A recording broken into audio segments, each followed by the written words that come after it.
move like that on the public road, you deserve to be called a maniac.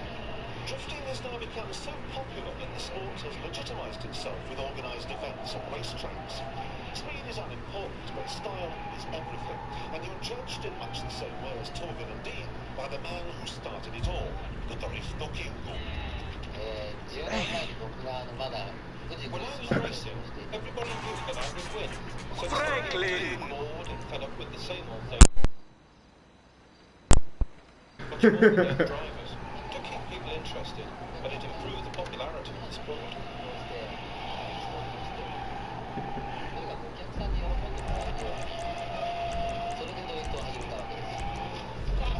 He still does spectacular demonstration runs today, though he handicaps himself by wearing a pair of marigolds and driving a standard road car. And standard road cars, as you can see, are no good. Many years ago, the racers were only interested in hard springs. In the last 2 to 3 years, the drivers have become more interested in the suspension setups for these events, which are very, very popular in Japan these days. If you look at the top racers, they now have racing car standard suspension.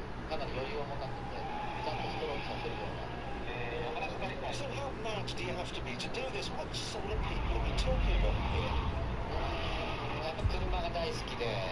Mostly young guys who love cars and driving.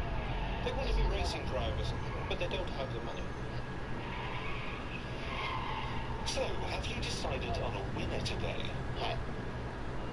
Well, while he went off to polish the laurels, the guys went out for some sideways shenanigans.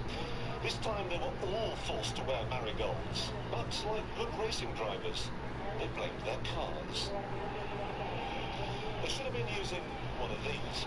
Though at £50,000, the Nissan Skyline GTR is too expensive for the drifters. It's within easy reach, though, of the boys in the Midnight Club. To join, your car must be capable of at least 160 miles an hour, and what the members do is meet up at a service station late at night and race down the Tokyo to Yokohama Expressway.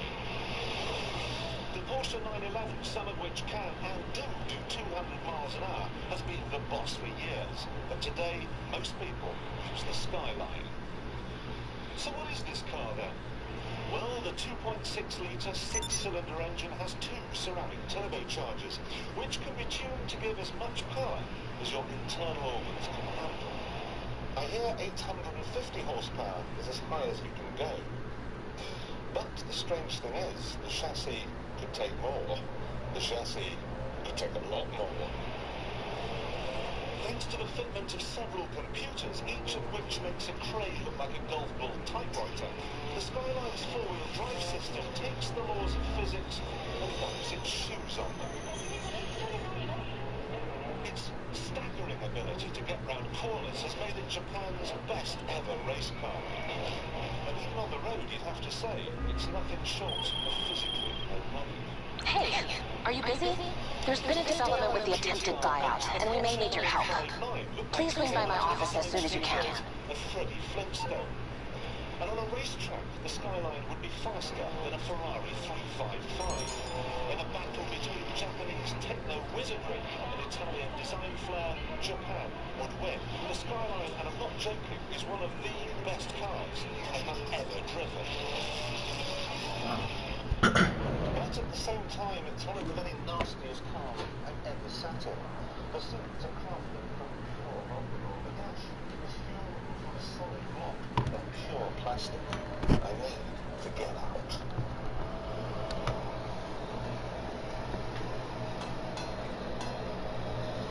The trouble is, things don't get any better.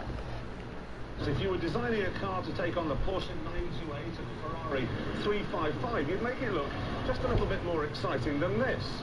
But maybe they can't. Maybe they don't know how to. Maybe they have the same problem with their cars as they do with their buildings.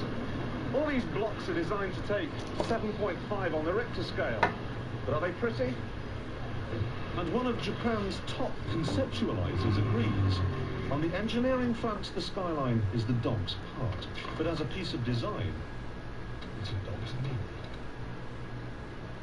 I think the specifications of the car are very good.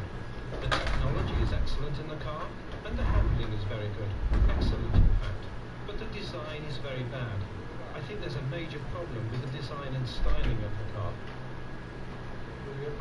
It should be an interface of people's hearts and emotions in what they build, but that is not happening with Japanese cars. The manufacturers put their priority on effectiveness. That's why they have forgotten their humanness in car design. The Mitsubishi Debonair is a case in point. Its dull and tedious body is in no way compensated for by its satellite navigation screen, which, when you engage reverse, becomes a TV that shows what's behind. Parking then becomes easy, but why would you have wanted to get into the car in the first place? And then there's the Mitsubishi Super Exceed. This is the ugliest car I've ever seen, and I just don't care about its electric roof points. I do care, though, why your man drives a metro. In Japan, the Honda Civic 1300 is in the same class as the Rover Metro. Here it's called the Rover 114. Although it is small, the Rover is unique in its originality, its creativity. It is very imaginative and very comfortable. It is like furniture with an engine. The Mazda MX-5 seen here in prototype hardtop. Hi there, this is Brian from Alan Jerome Productions. I was told you might be interested in participating in our online TV streaming live entertainment experience Arena War at the Maze Bank Arena. We're looking for high net worth individuals to buy workshops overlooking the action and participate in our live shows. If you like big vehicles, explosions, bright lights, meaningless fame, and all-out competition, Arena War might be the thing for you. Find us online and join the fun. Mazda has opened this astonishing facility called the M2 building. And here stylists can work away from the big business environment. Here they can let their imagination go into free fall.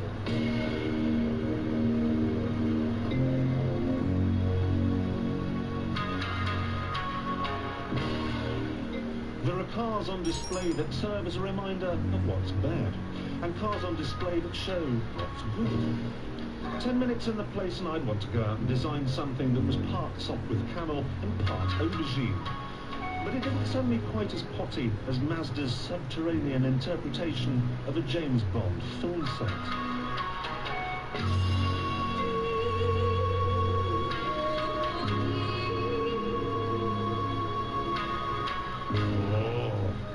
This 23rd century capsule, engineers attempt to tune a car for the road.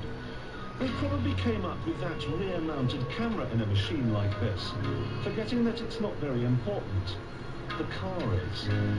After just 3 minutes and the most advanced driving simulator of them all, I was bored. Which probably explains why I get so bored after 3 minutes in most Japanese cars. Well, I'm sure this is all very clever, but I don't think it's really a substitute for taking a car actually out on the road.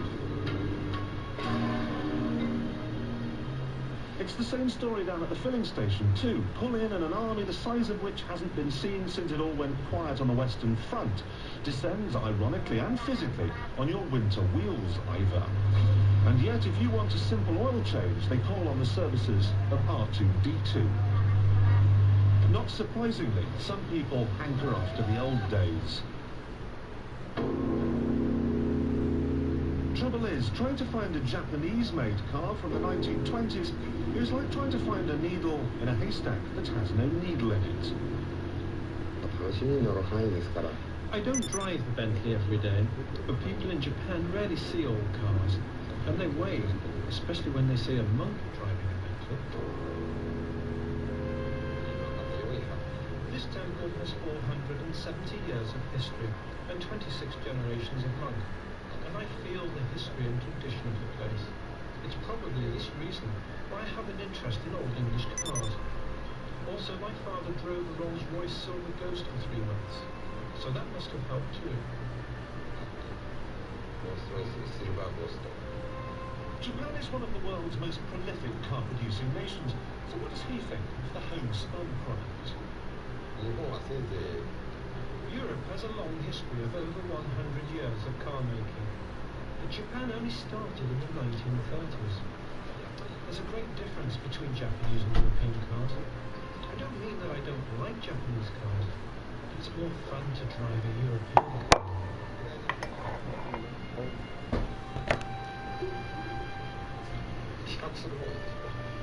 If I can compare, German cars drive very fast and perform well, but I much prefer the Bentley's mood. I feel that the car is alive, a living creature, almost human. That's why the car breaks down every now and then. I'm not interested in German cars because they don't break down. Well, that may be just a joke, but given the choice of any car in the world, what would he drive? Surprise, surprise, a Bentley Continental. Having a European car, though, isn't enough. It has to be left-hand drive, even if it's British. That makes it more foreign, more exotic. However, there's one type of European car where you can't tell which side the steering wheel's on. If, while driving around Tokyo, you happen upon an S-Class Mercedes-Benz with blacked-out windows, here's a tip. Get out of its way.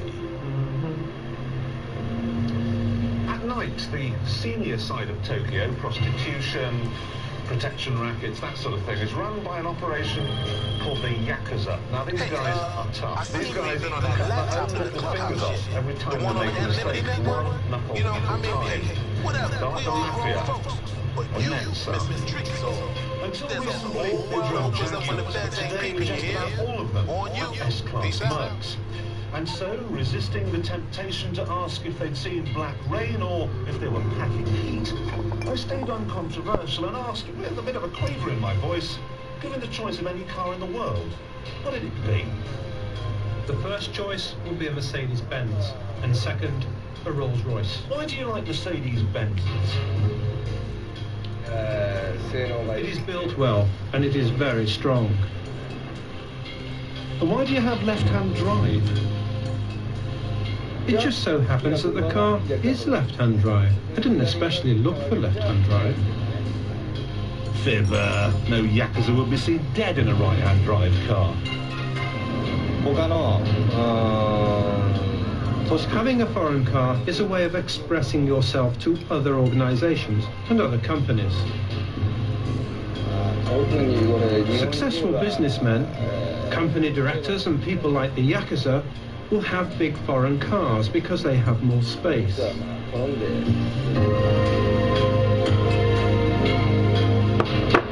They have more status and they are more expensive. So, if I were to offer him a lift home tonight in my Nissan Micra with a bit of rust on the tailgate and some empty fag packets in the footwell, what would he say?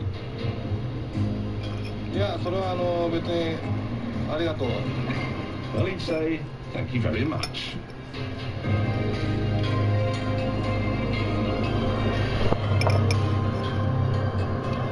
So, there is organised crime, but car theft is virtually unheard of. Now, men in suits will give you all sorts of complicated reasons for that. 2% unemployment, different family values, but the real reason is this.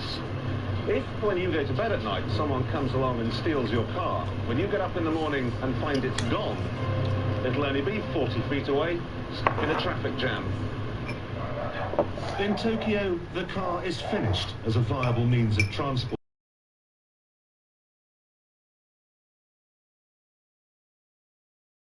Expensive karaoke machine. Are you lonesome?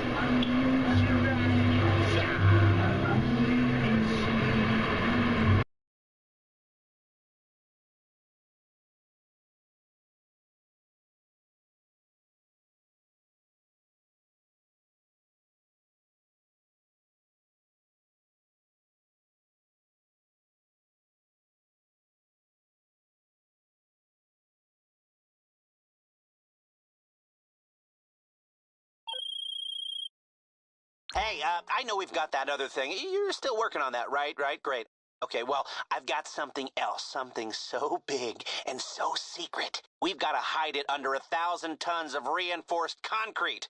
Buy an ex-government facility on Maze Bank, and I'll meet you over there. This'll make any bank job we could pull look like small fry.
There's a lot of GTRs and you can see it here in references like Auction Magazine, in Best Motoring, and Video Auction. He's a man who loves racing and started his own place and started to do a lot of tuning. He also does most Japanese makes. Let's go have a look inside.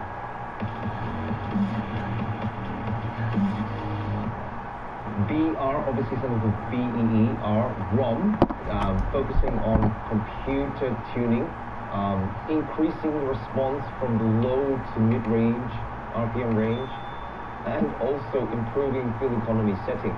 So this appears to be actually a rolling road dynamometer.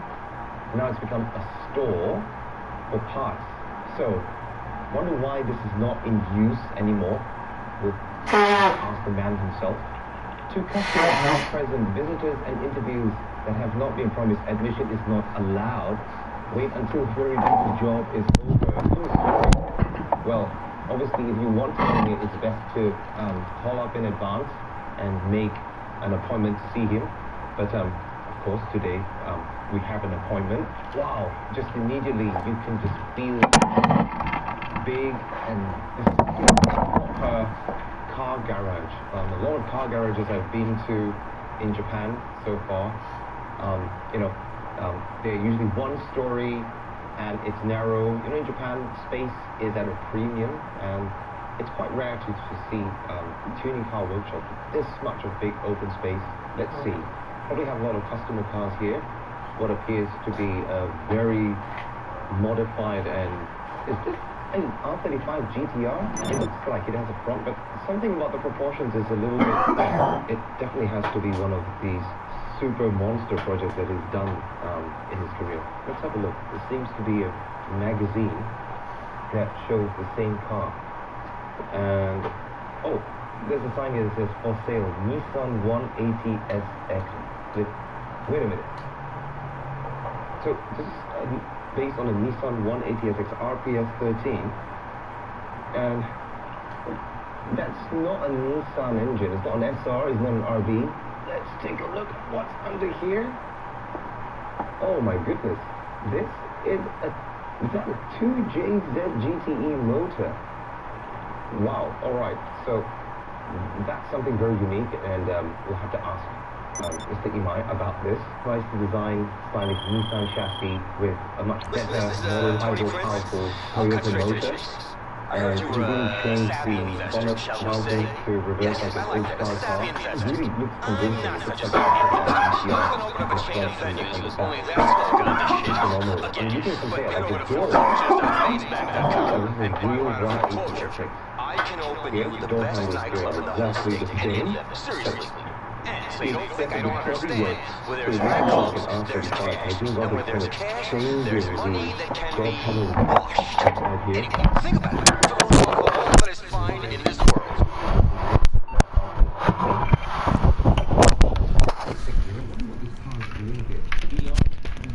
Like I said before, well known for servicing Nissans and Toyotas.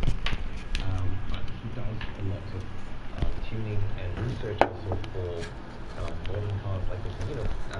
in today's market, the FT60, the NZ Roadster, the LADZ, the GTR, the BAV, STI, BRZ, and GTA, they're building all these new sports cars you can buy. And from Honda, I mean, yes, we have the NSX and the FK8 Civic Type R, but the affordable sports cars that people buy, and this is actually really, really fun. And we're probably going to take a test ride a bit later to see what kind of tuning it's done. And over here we have the usual workshop list. There's two on here, customer cars. I'm spotting a JZX 100, and that's a Mark II. But there's a lot of variety of stuff here. So it may seem a little messy and disorganized, but that's because Mr. Imai works mainly alone on his customers' cars. Perhaps this is his way of maintaining that kind of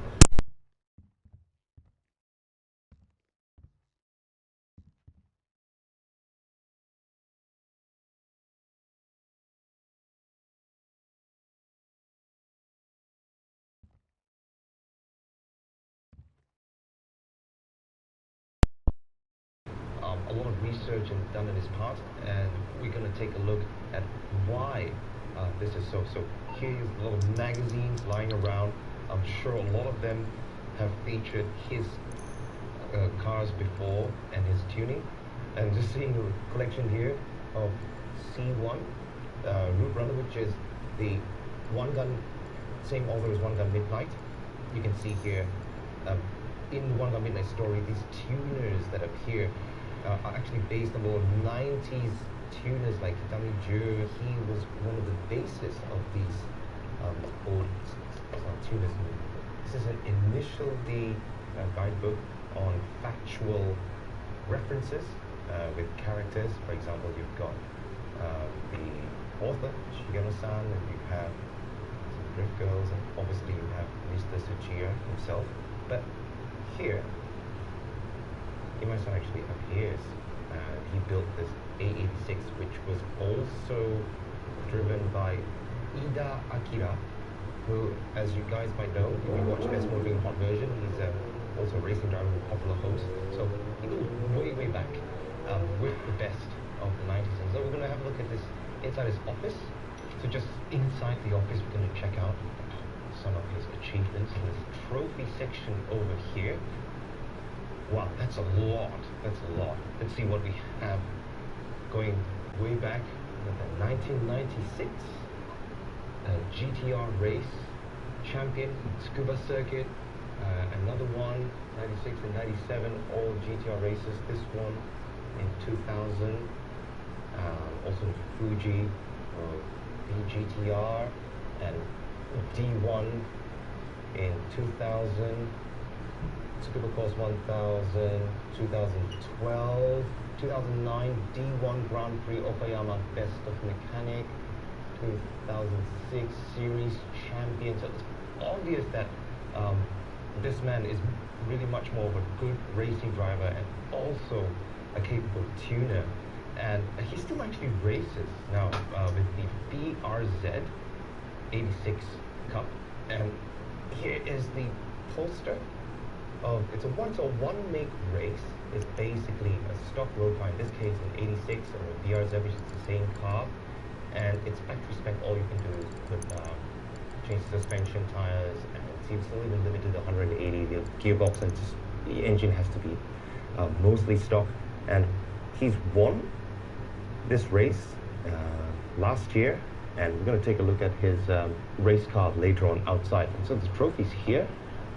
Toyota Gazoo Racing 86 BRZ race 2009 round 6 winner, Tokachi Speedway, which is in Hokkaido, and another one here.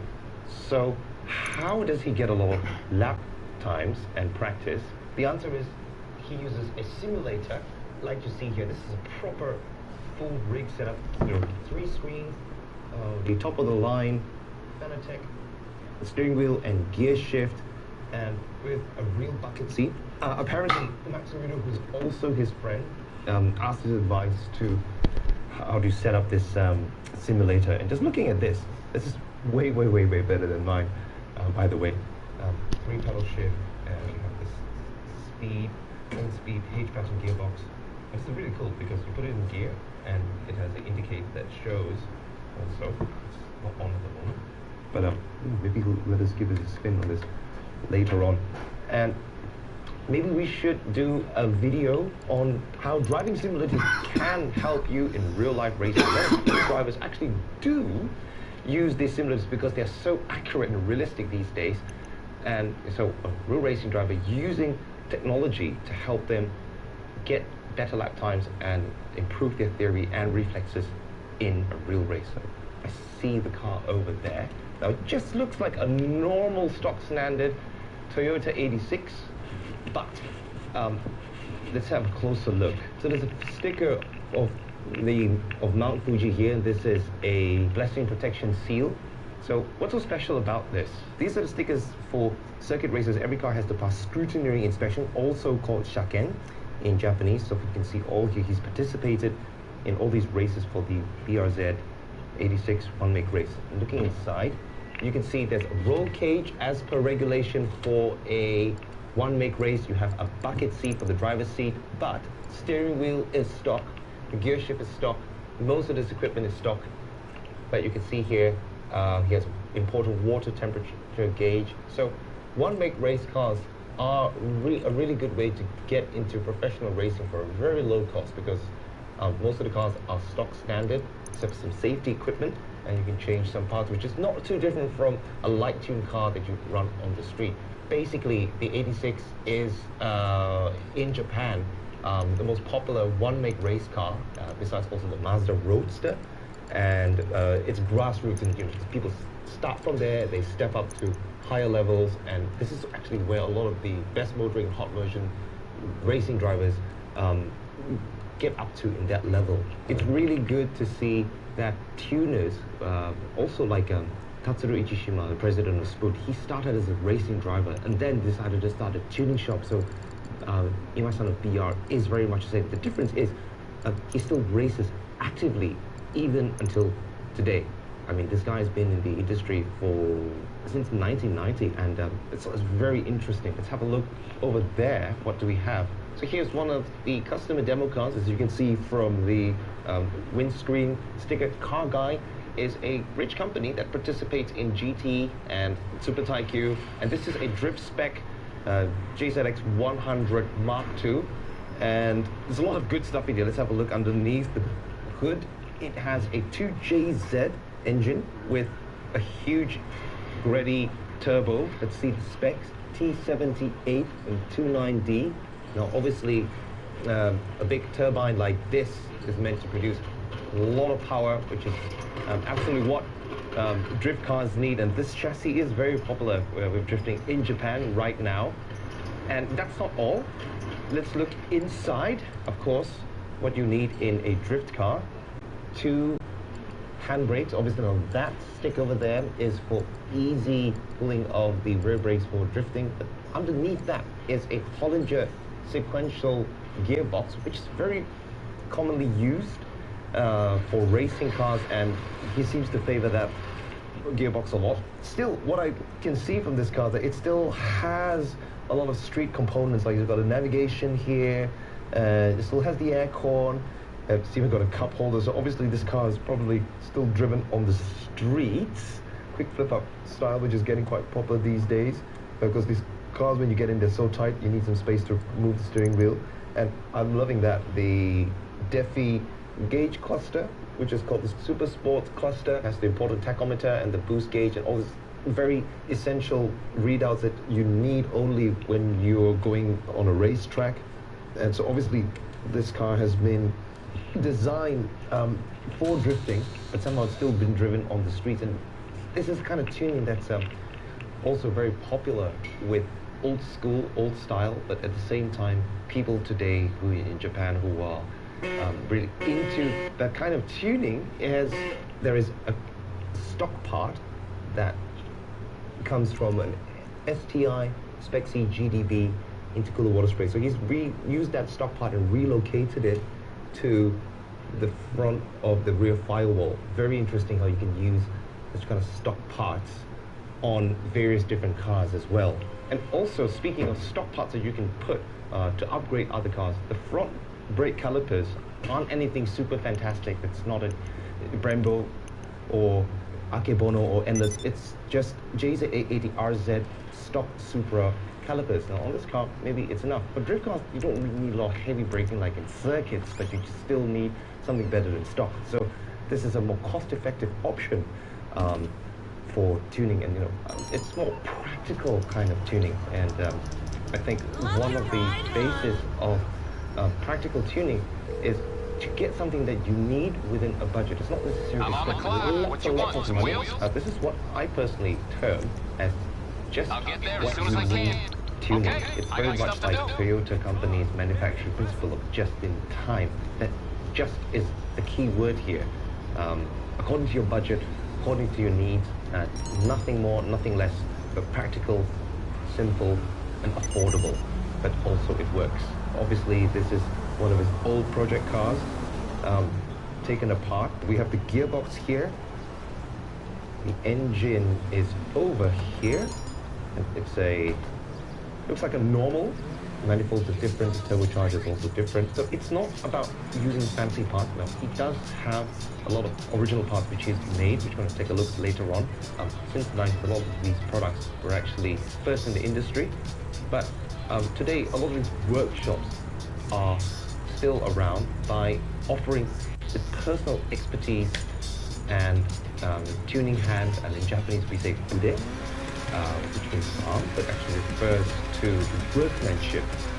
So if might does all the work personally, and you can see that he works slow most of the time, and it does take some time to get his customers' cars ready. But a lot of them don't mind because they want him to do the work, and not have a friend who probably might not meet his standards. So there's things lying around all the time. They're half done. But in his mind, he's got a schedule of what things he needs to do first, and some level of priority and order as well. And over here we have a customer's R35 GTR, which you're going to see in a time lapse soon. The engine is due to be swapped. R35, like any modern car from post-2005, has much more complicated electronics, a lot of sensors, there's various things that cannot be done very easily, unlike the older 90s models. Fantastic process of removing an R35 engine, which has to be done from underneath. So in this box right here, as you can see, Nissan Group genuine parts. In this little box is the brand new VR38 VETT engine, which is going to be changed and swapped in this customer's car. Apparently, it suffered an unfortunate flooding, and so that's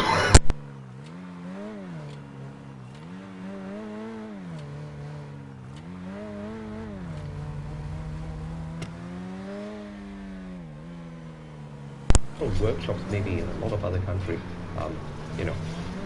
they promise you that they can do the job, change this, change that, but always when it's done, something's wrong, something is missed out. There's a Japanese thing to be very, very meticulous about the process. Everything's by the manual. So by the manual also means that they follow religiously each step, and they check each step to make sure that each process is done carefully, because in car mechanics, when you start fixing something you pull apart, one thing you put that same thing back, you might miss out like couplers or tightening some bolts and stuff. And in the R35 engine, there's lots and lots of different little parts, so that meticulousness in replacing just even simple normal stock parts like this has to be done to an utmost standard. And this is very similar for most tuners or workshops in Japan. Okay, I found something really interesting here. This appears to be a Midnight Purple 2 R34 G2R. What's it doing here? Now apparently this is one of the first 100 prototypes. So they're not able to be driven on the road. These are the first prototypes made by Nissan. It doesn't have the documents, it doesn't have a road legal chassis number to be able to register on the road. Apparently he got this car as a mule for doing track or for doing circuit back in the day, but never really got around to it. It's been sitting here for 20 years or so. It's just fantastic. I mean, like Midnight Purple is one of the rarest colors, and You can see like all the plastic color's been faded out from just years of sitting around, but the bonnet, you can see very clearly that it's a midnight purple. Now just check these images here. You can see from the chassis number that it's a bit different from the normal road models. And this is just a rare example of GTR heaven. Okay, so like the R34 GTR had a total production number of around 13,000. So you can add up 100 more on road registered, and one of them is just sitting right here. That is pretty crazy. That is pretty crazy. A thing to note about these cars is that because it doesn't have official documents and papers, it can't be exported to, unfortunately, to other countries other than Japan. It's only able to use for off-road track racing or as a show car or for whatever purposes. Sorry guys overseas.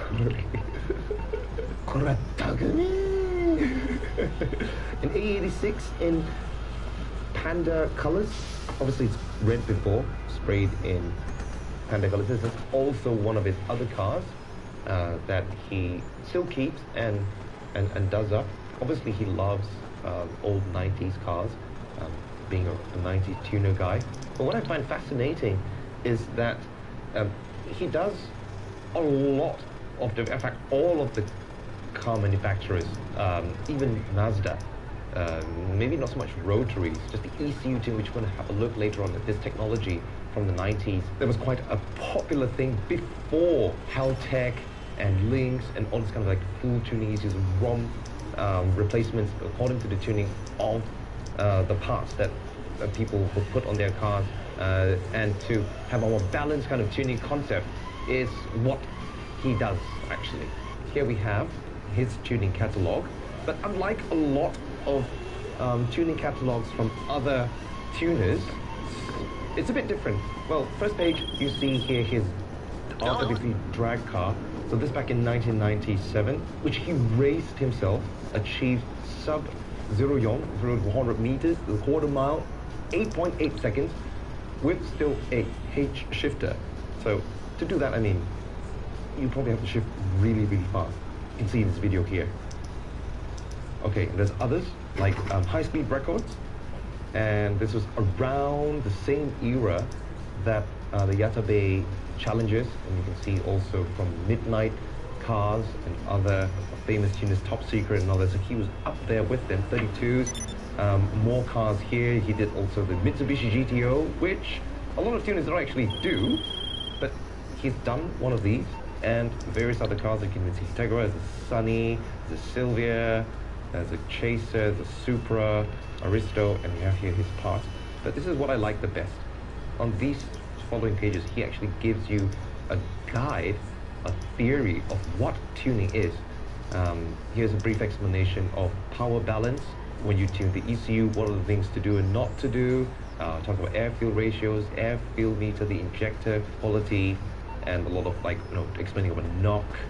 And here you have a catalog of his special rechip ROMs for classic ECUs. Now perhaps still can be used today for people who want the kind of like period correct kind of tuning and easy to build. Of course, there are a lot of considerations with the different parts you have. Further on, he talks about various maintenance points and what you should care for, and this is going to be very interesting. This could be the basis of what we can probably talk about more in depth in the future as to why tuning car in Japanese, they love to say the word tuning car, tuning as opposed to modifying. Modifying just means like it means kaizo in Japan, which just means changing. Tuning is a total balance in order to achieve your objective of what you want in terms of power or for racing. Even here, parts that he has for rear member support, quite similar to the rigid collars that Spoon has. But this is a much earlier version, which he's already perhaps thought of way before. And here, a lot of it in Japanese, so you probably can understand, talking about the water temperature and how to monitor it. Fantastic light tuning suggestions. You start with the brake pad, suspensions, and a little bit of boost up, and how that affects and changes your car's characteristics. And here for the Skyline GTR, talking about all the important points to look out for, all the weak points with this car. Obviously, if you don't take care of it, and from a normal GTR, which this is super interesting, to achieve the 0 to 100 quarter mile, 14 seconds from a normal car, and all the tuning that is done in order to get sub 9 seconds.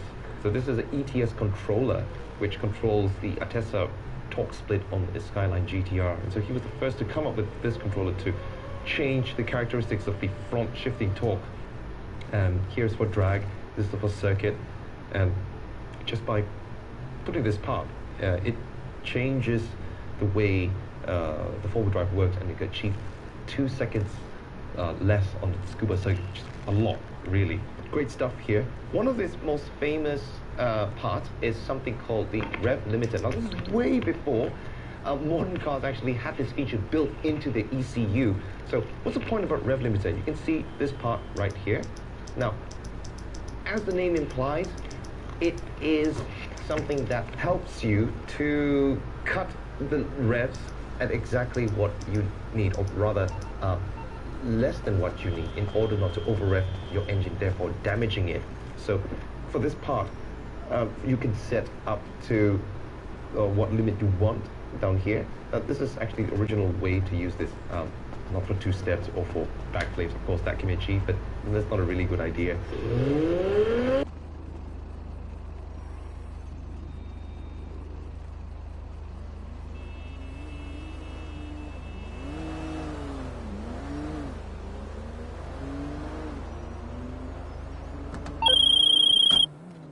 Hey, it's Paige Harris. I work with Sylvia's, the GTO, Z16A, Evolution 1 to 6, A86, and EK4 or EK9 Civic down here. And apparently, this item is pretty popular overseas. And there's even someone who makes a counterfeit or fake product of this. And there's even an interesting video that shows you how to spot the genuine from the fake over here. Now, another part that that he's told me about. So it's a downpipe. This design is an equal length. Before HKS and a couple of other makers actually manufactured this part, he actually was one of the first to come up with it. And this is a sports high flow type catalyzer. And apparently he designed and released this before HKS or SAD did back in the early 90s. So very interesting, just that simple ingenuity and research into these kind of parts assisted in really boosting the 90s tuning phenomena. So in the next video, we're going to be checking out this A86 that he has.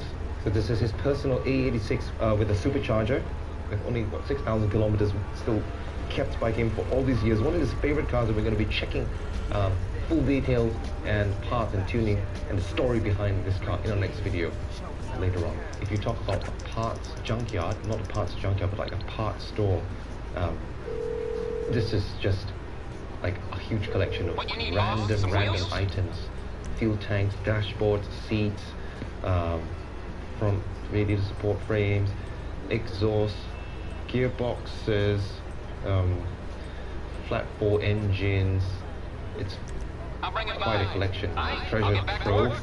Oh, I want that differential then. Let's go have a look on the second floor of this makeshift store. Very good way to have a lot of space. If you have a high roof, you can build on top of the workshop here. And more parts, lots and lots of parts, cylinder heads, engines, there's RB, JZ engines, lots of different stuff.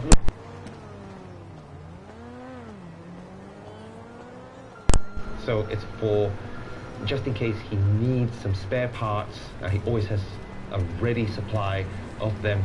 Maybe there's some good parts from one of these cylinder heads or one of these differentials that you can swap around. I mean, look at this. Oh my goodness. This is actually worth quite a lot of money. I can count maybe like easily 20 heads just from this, all this stuff on these shelves. What's really funny is because a lot of these parts are now out of stock. You can't get them used anymore from the dealer. And you look on even like Yahoo auctions or some of these online marketplaces. What's wrong with them now? They're really expensive. and they just got them sitting right here. Stock Toyota turbos, manifolds, intake pipes, differentials, lower mounts for coilover suspensions, and this right here is a stock R32 exhaust system. I know this because it's a one piece. This is extremely heavy. It's made of full cast iron, and this is one of the parts that in the 32 GTR would limited it to 280, 300 horsepower. Okay, now this looks clearly like a R35 stock GTR. Wait a minute. Is it yours, Joey? You put it here? After you changed to that Amatrix one, right? Oh, cat for that. So you just contributed to his junk stockyard, right? That's right. Now, why is it important for Japanese people to tune cars to keep these stock parts? And you should. It's so that you can pass the 2-year mandatory shaken. It's easier to put like stock parts and pass that mandatory inspection and put your new parts back on again. So it's always a good idea to keep stock parts lying around. So for that purpose, what we have all these things here. So this is the oil pan of a Skyline GTR RB26. You can see here, you have the oil pan, and you have also the attachment for the front differential. And you can see right here, this is very interesting. The drive shaft goes through the oil pan onto the other side. So I would not recommend anyone to drift RB26 engine because this is not backwards. It's not suitable for drifting. This car is meant to go around the corner, not sideways. Oh my goodness. There's even more stuff here. Nismo bumper, 86 corners, more 86 corners, and just loads of Goodyear tires. They're all the same size, 215, 45, 17. Probably that's for his 86 race car. If you're touching YouTube for Nissan, some Nissan, I would love to have a warehouse full of just Honda parts like this. We'll have to start collecting now. In a while, we're going to be talking to the owner of BR, Mr. Imai, and he's going to be talking a little bit about himself and his history. So this is a great opportunity to get to know the man himself and his contribution to the tuning culture, which is also an integral part of JDM car culture, very, very much at the core of it. We're going to be showing you later in details and maybe through our Instagram, just pages from this tuning catalog. It's more than a tuning catalog. It's basically almost a guide, like a little, quick Bible guide on tuning basics itself. So let us know in the comments also if you'd like us to go in depth. Maybe we can make a sit-down kind of garage talk about tuning and maintenance. Thank you so much for coming to interview and talk with us. And the next time we'll be doing more in-depth videos of different parts, and we're going to come back to his workshop and look at how the DIY stuff we want to do. So until next time, thank you very much, and that's all from us. Peace out. Arigatou gozaimasu.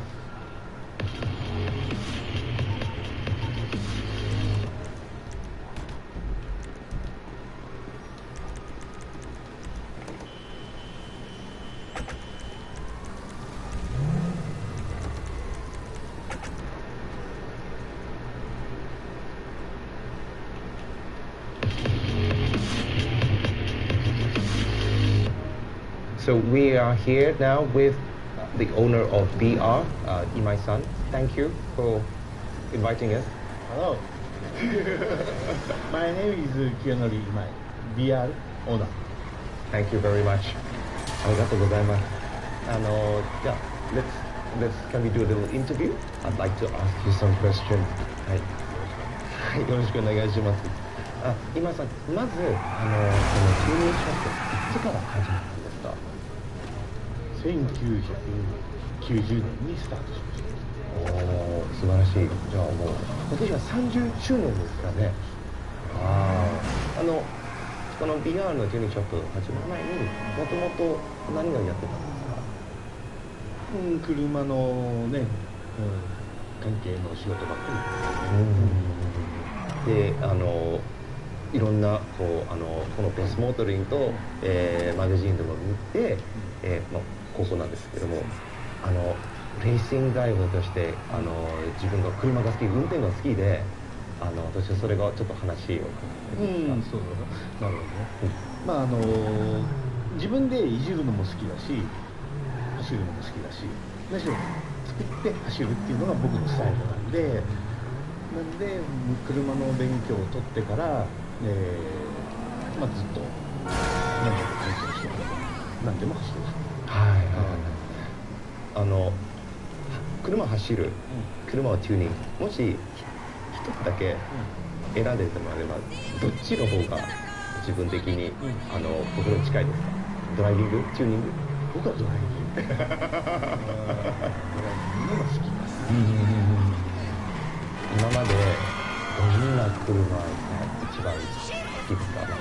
ドライビングとして。大きな車のパワフルも好き。でも小さな車のライトウェイトで軽快に走るのも好きだから、そのシチュエーションに合わせていろんな車が楽しい。だから例えば僕はね、車も運べるトラックが好き。別にトラックで300キロ出したりっていうわけではなくて、トラックはトラックだから楽しい。でその軽自動車、小さい車は小さい車でライトウェイトにスッスッスッって走れるから小さいところで走るのは楽しい。でも例えばアメリカンの V8 みたいなカマロを乗ったこととかで、そのカマロなんかはもう当然大こんなね、タイヤを履かしてドラッグレースみたいな遊びをしてたわけですよ。その時なんかもそれは広い道とかね、それでワイディングはいかないし、もちろんそうですね。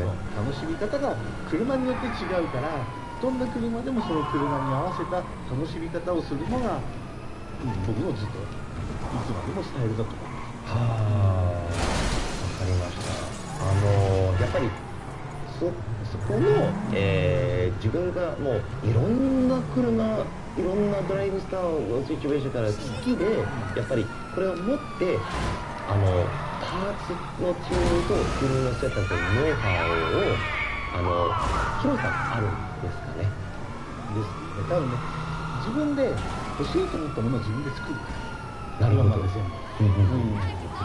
例えば出てて売ってるもんだから売ってるものを買うこともあるけど、売ってるものを買ってストレスの場合があるわけ。例えばGTI の RB26 を、チューニング始めた時にいろんなメーカーっていうか何社からピストンを買った、でも馬力出すとピストンのせいでいろんなトラブルが起きる。でそれは何っていうと、僕は考えの場所がいっぱいあったから、じゃあプロフィールを変えたものを僕は作りたいと思って自分はオリジナルでピストンまで作った。そうなんですか。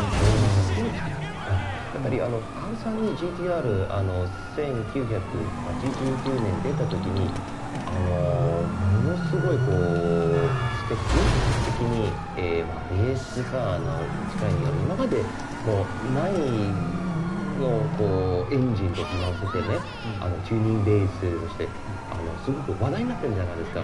その時に、いろんなメーカーは大きな大手メーカー HKS とか富士通もいろいろ開発もしてね、開発したんですけれども、さっき見せたカタログの中で、そのパーツですね。僕は、その時に自分のオリジナルのピストンも作ったし、ガスケットも作ったし、シャフトも作った。自分が欲しかったものを作った。売っているメーカーのものが僕としては余ってる。結局はどのメーカーも作り直ししたんだろうけど、でも僕は最初に言ってるものがトラブルの原因だったのを気づいたから、自分はもうちょっと走らせるとすぐオープンして、でどこにクラッチが入ってるか、どこに傷がついてるか見て、あ、これはこの場所が悪い、熱変化でこれが悪いんだ。シリンダーブロックが鉄ね、スチールね、でピストンはアルミニウムだから熱で変わる大きさが全然違うから、僕の使いたい熱量の時のプロフィールを計算して、でそのプロフィールのピストンを作ってみる。例えばこのピストンもそうなんですけれども、ダウンパイプ、まあ、これはね、そう RB26 は前と後ろにタービンがついてて、そのダウンパイプが長さが違ってる。じゃあそれ同じ長さにしてあげたら効率いいんじゃないかなと思ったら、もう2つのタービンのブースト圧がきれいに同じにかかるし、ラグが減ってもう全然レスポンスが向上する。他の大手のメーカー前に僕一番最初これを作ったんですかね。おお、すごい。カタライザーもそうですよね、どこか。ここね、はい。いろんなメーカーが作る前に、ノーマルの純正のキャタライザーは、やはり効率が悪くて、馬力を出していくと中が詰まったり、排気が悪いから、なんでスポーツキャタライザーをできないかなって考えて作った。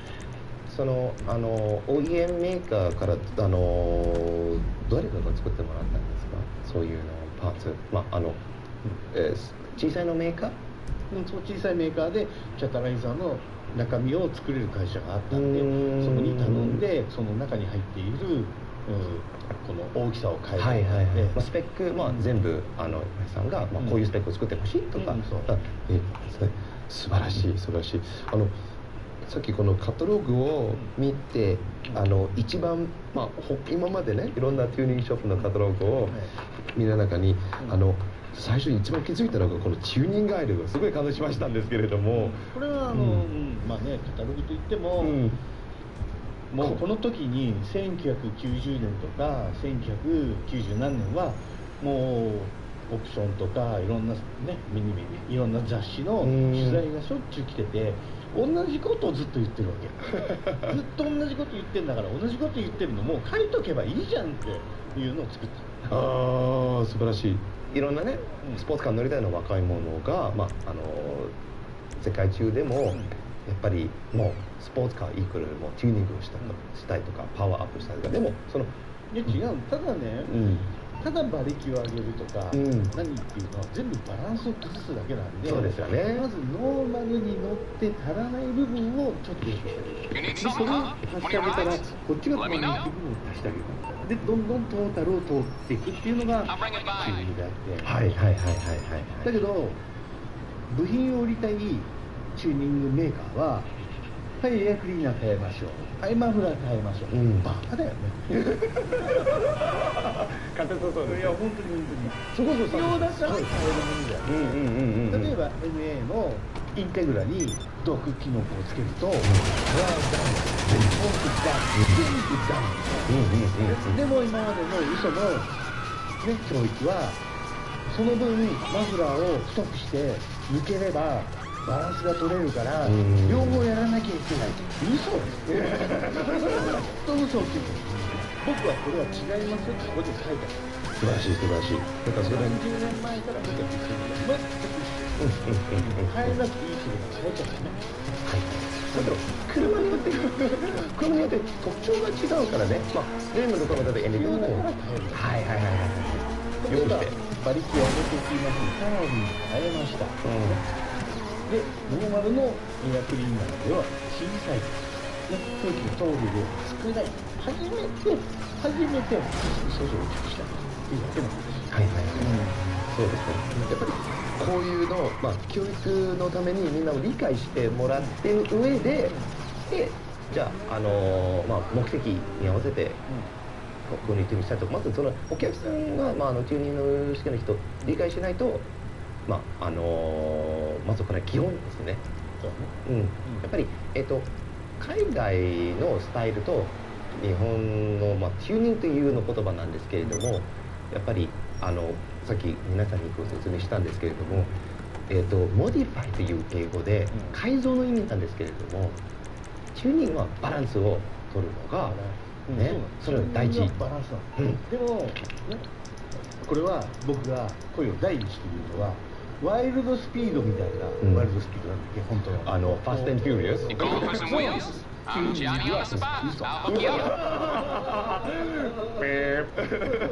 は嘘。ノス必要ない。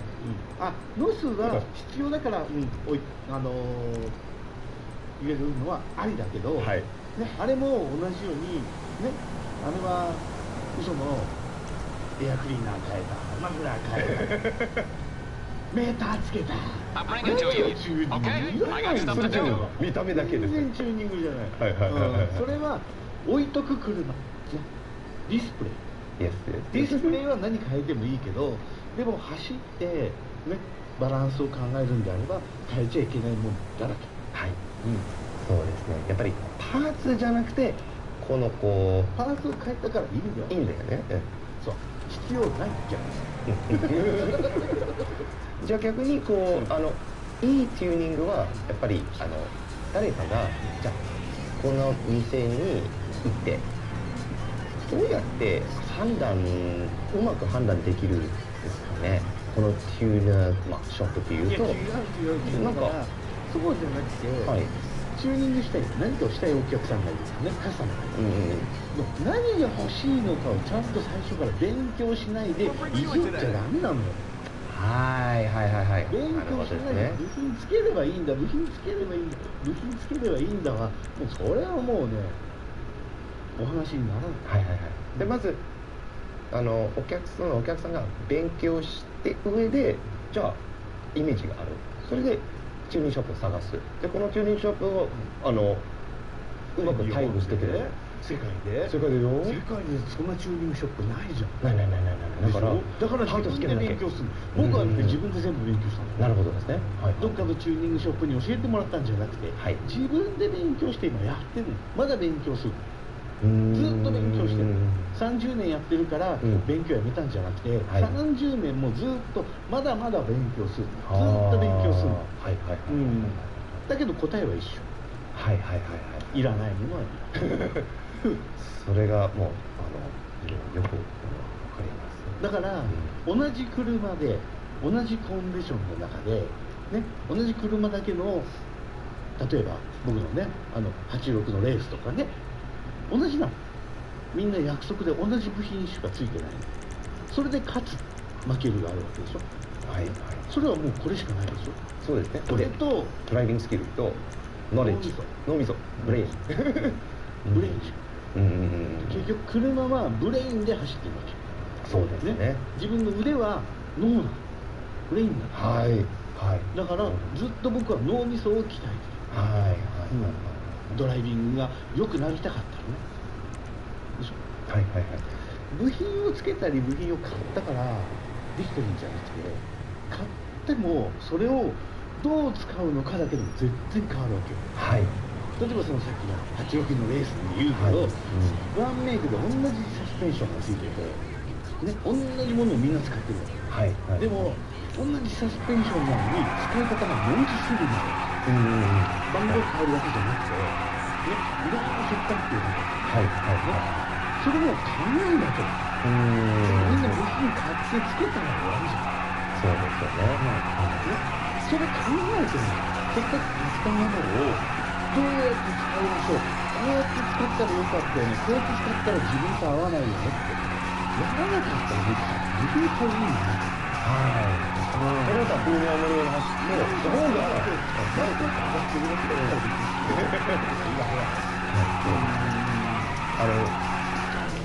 僕の今の中にいつも言うのは、まずスポーツカー買ってスポーツカードライブ楽しみたい。まずチューニングはドライバーがチューニングするパーツの前に、それがどう思いますか。チューンザドライバー先に自分が乗りこなしてない車を何いじるんだってことになるわけです。ね、例えば僕はその DMR さんの昔の30年とか前に昔で、ノーマル乗りました。ノーマルも乗るけど最初はブーストアップも乗りました、最初から線馬力乗ってないですね。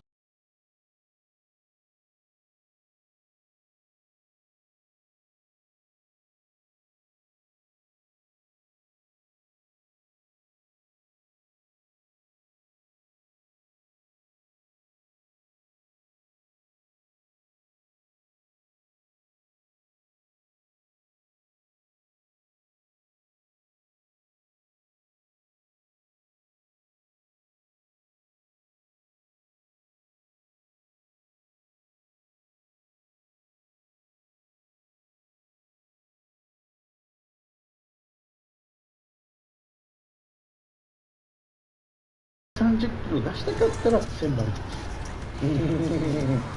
です。でも筑波サーキットで走りましょう、筑波2000っていうところで走りましょう。だからもう馬力はいいとこ800馬力の十分、はい、それ以上上げても、はい、馬力を使う意味がなくなってくる、はいね、場所がセットアップが変わってくるわけです。確かにそうですね。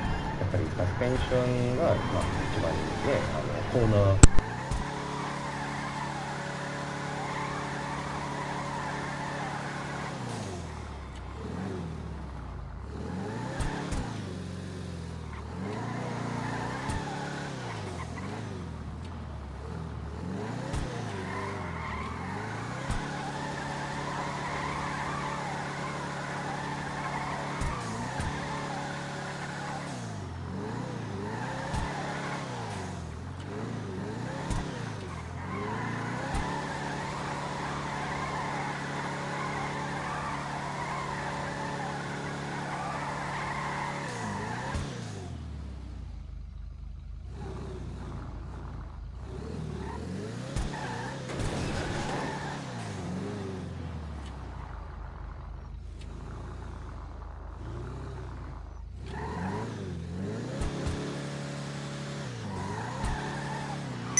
Nice ride, man.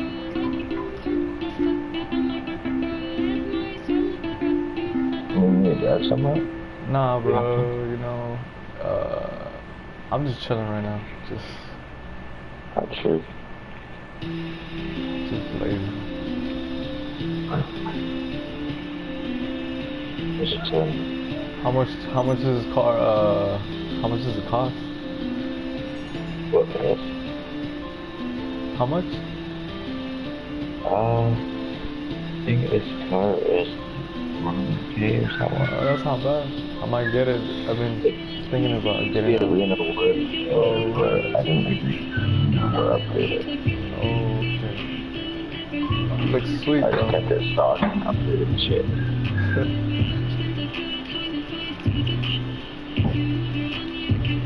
Oh shit, my bad.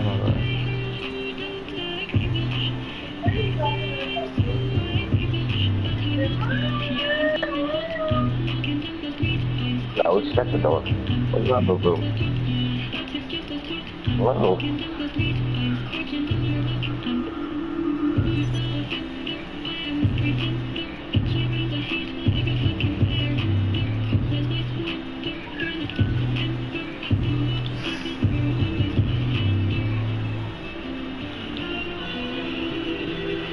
It's fucking clean, bro.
can tell navy blue is one of your favorite colors, huh?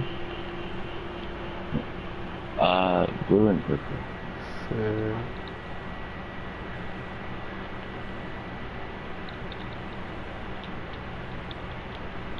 This is on my tumors though.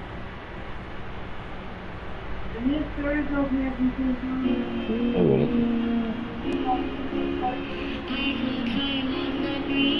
I've never seen this car look this good. I didn't think it was possible.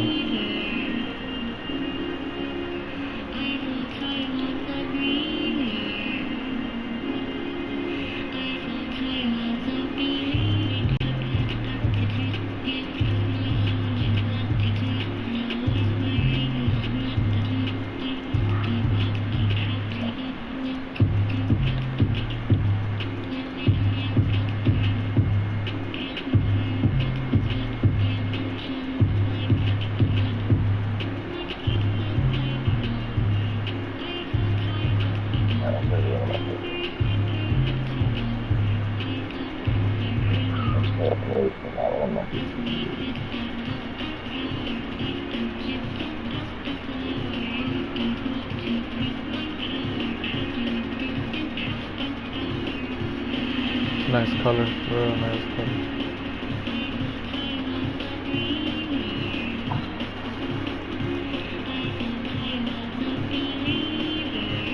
Pretty much all of my cars are similar to us. But it's kind of black.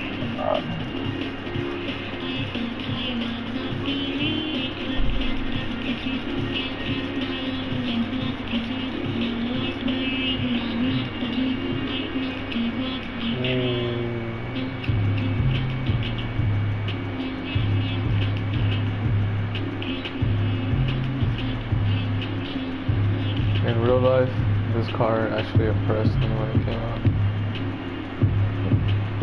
The design is so simple, but they got it right. Out of everybody, they got it right.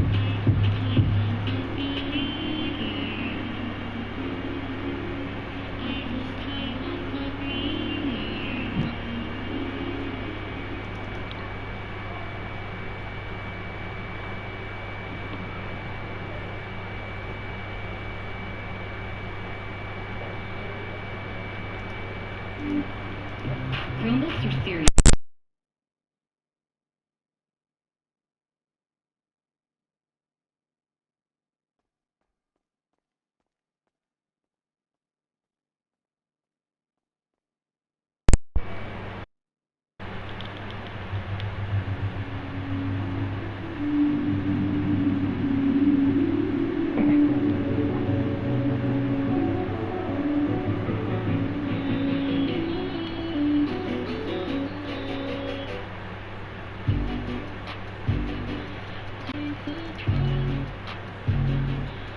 I like what you did with this R35.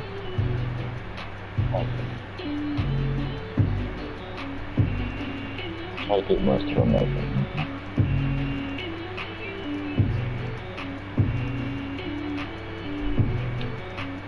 Does the glitch still work where you're able to remove the spoiler? Or what? I tried it out recently. Couldn't do it. It's actually just buy this one.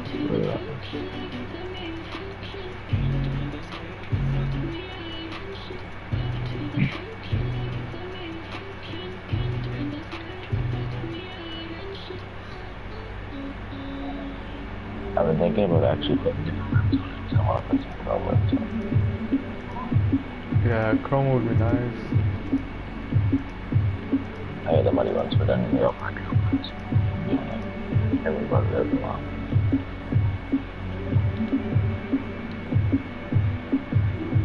It's hard to pull off the colored rims, but it came out nice.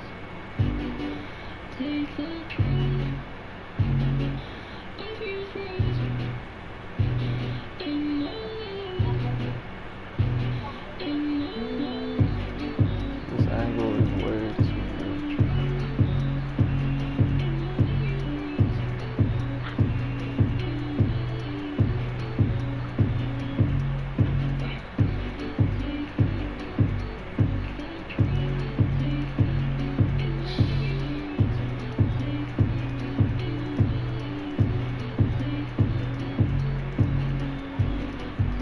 Mind inviting a skilled Miniboy 17 to your garage? Hi. Thank you.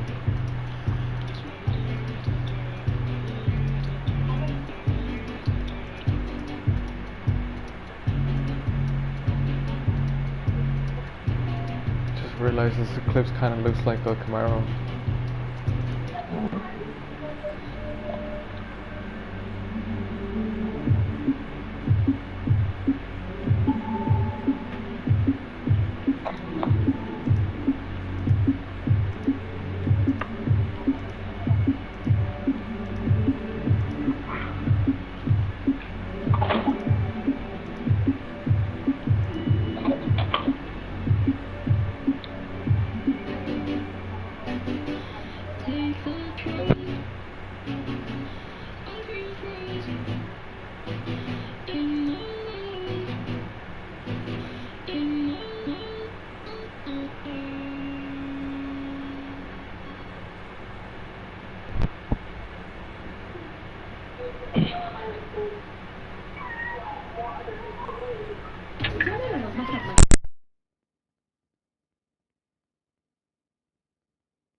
What ain't Fury?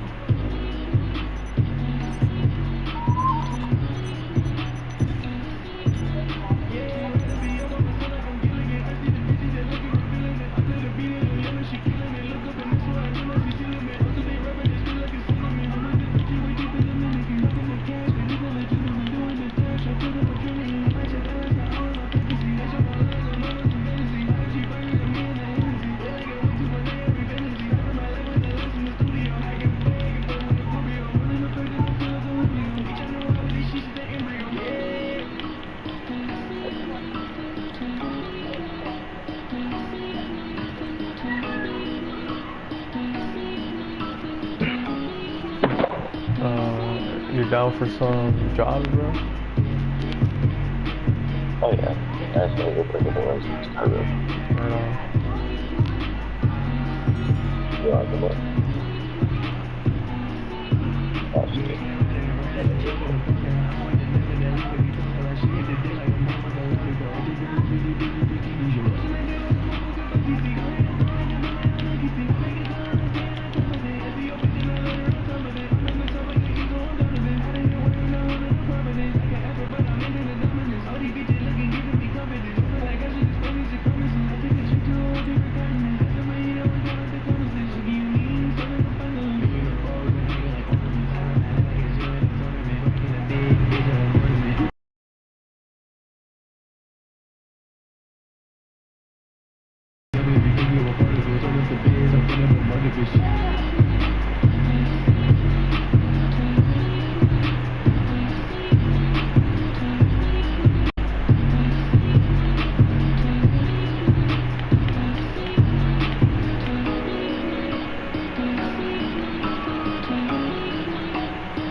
Ahorra más precisamente en lo que quieres con cupones personalizados.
Are you back, Stone?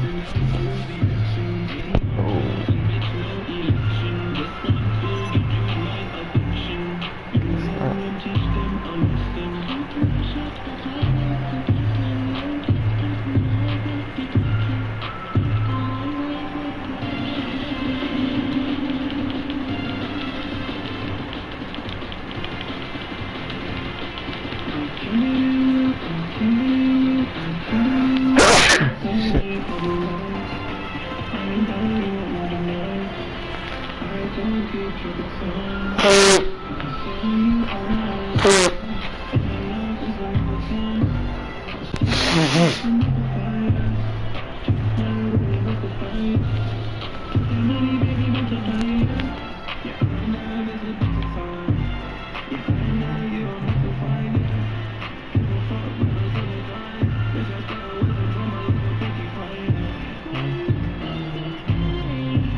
I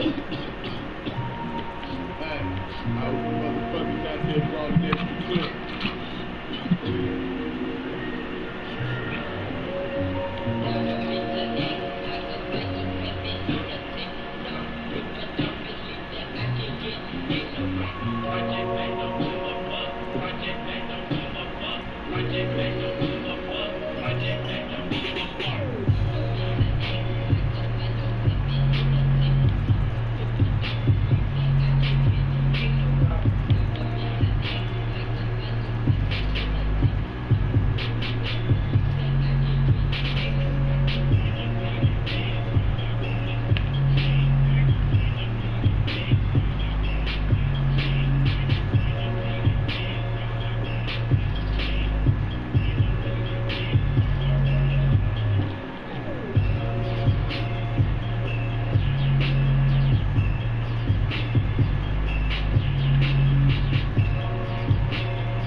book with apps for whatever.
Piece of shit, man. I should have never started fucking down that bag.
Introducing the Explore tab on YouTube Music. Find new releases, playlists, and more in one spot.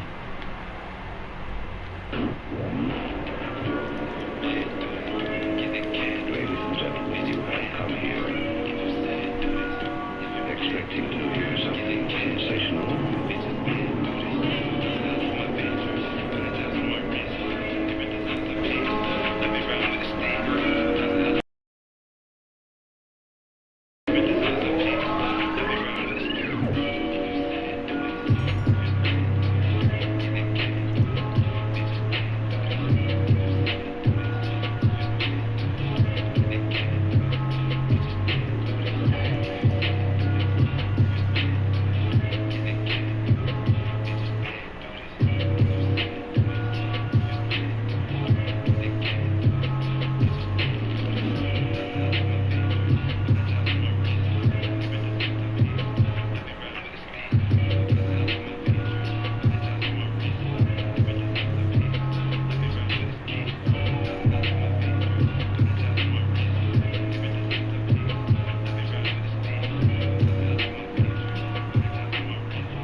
Why don't you join us?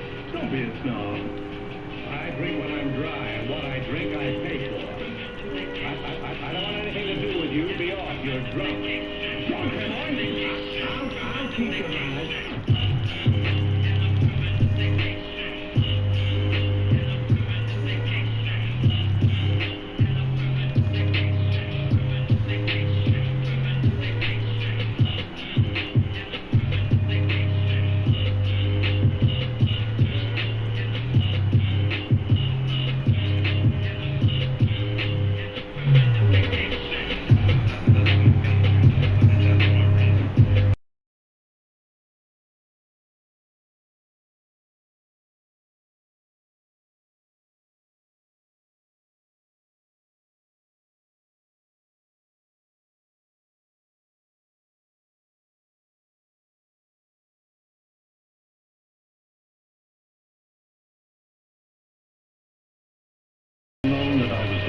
are all the sleep of the world.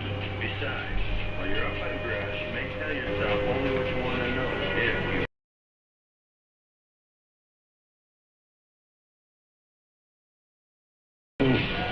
are afraid of my ideas. And when they're afraid, they strike out. Well, Jane.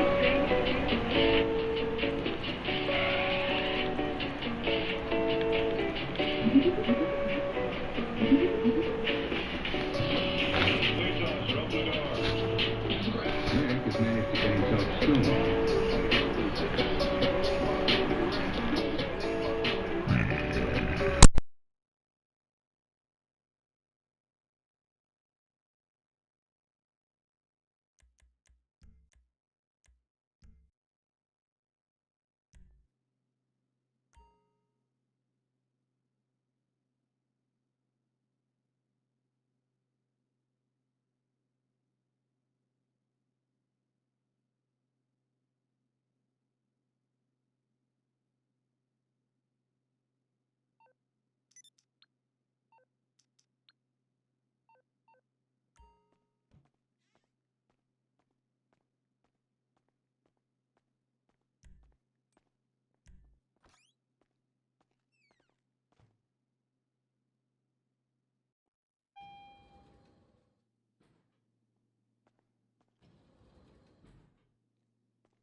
What's most important is what you think.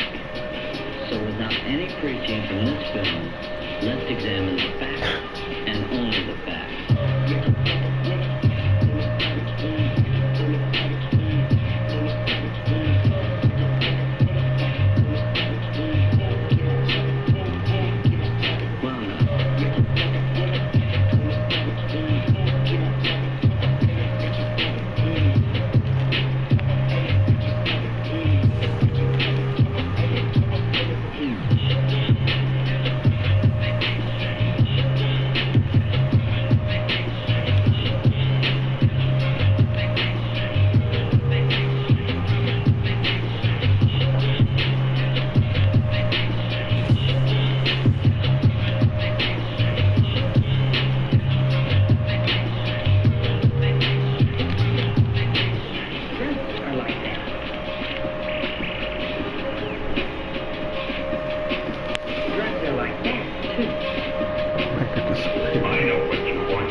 Las Chromebooks con protección antivirus interna, para hacer clic con confianza, sin más de eso y muchísima más tranquilidad. Adiós, virus. A switch a protección de antivirus interna. A switch a Chromebook.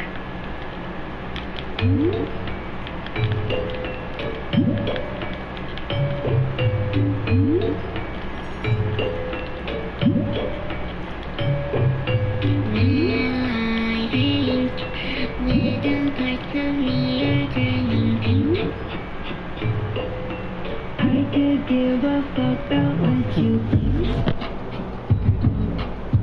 My time is fast as My nigga. Oh.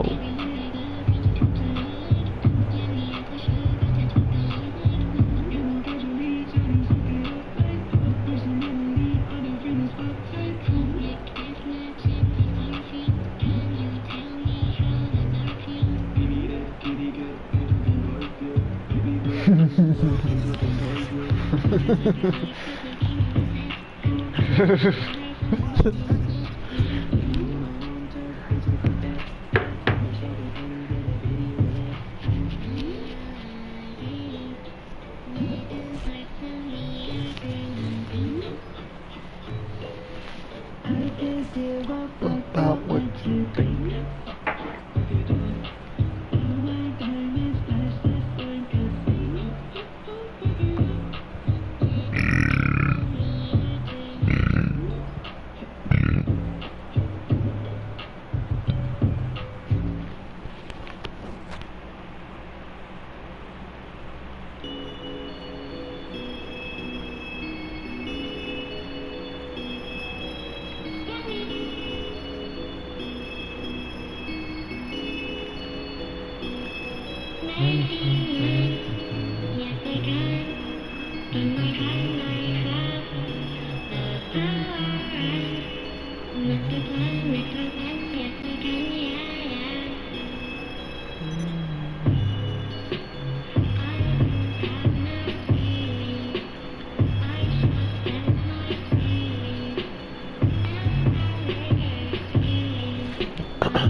What's wrong with her now?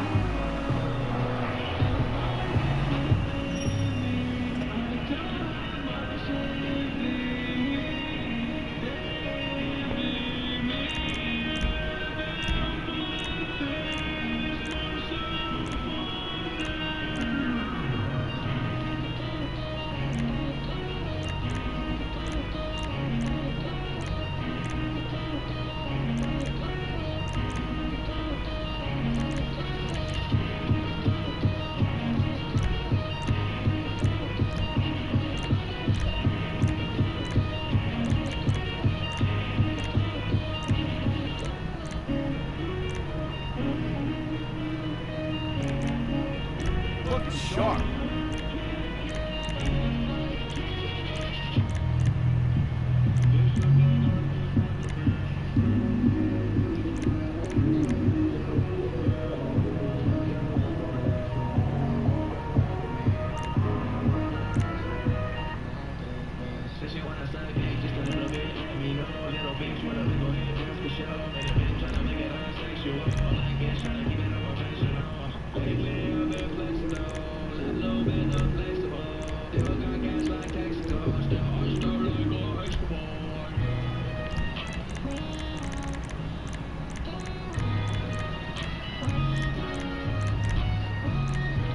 Can't go wrong with a little extra under the hood.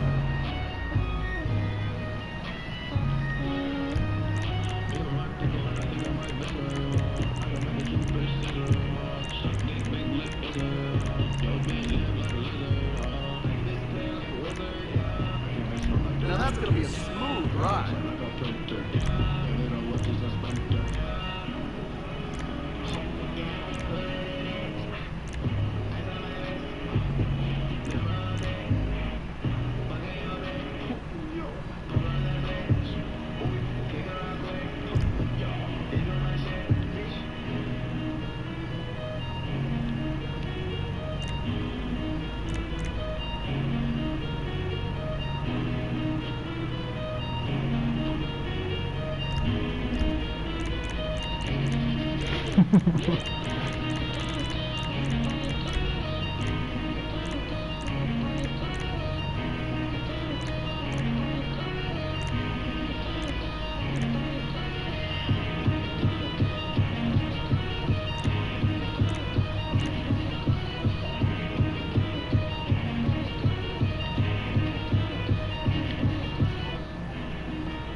Tu guía personal por el mundo del K-pop. Regístrate en YouTube Music Premium con un mes gratis.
Quiero cualquier desde que he visto 15 de la mañana, todo desde todo, esa trata, no puedes sentir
Thank you.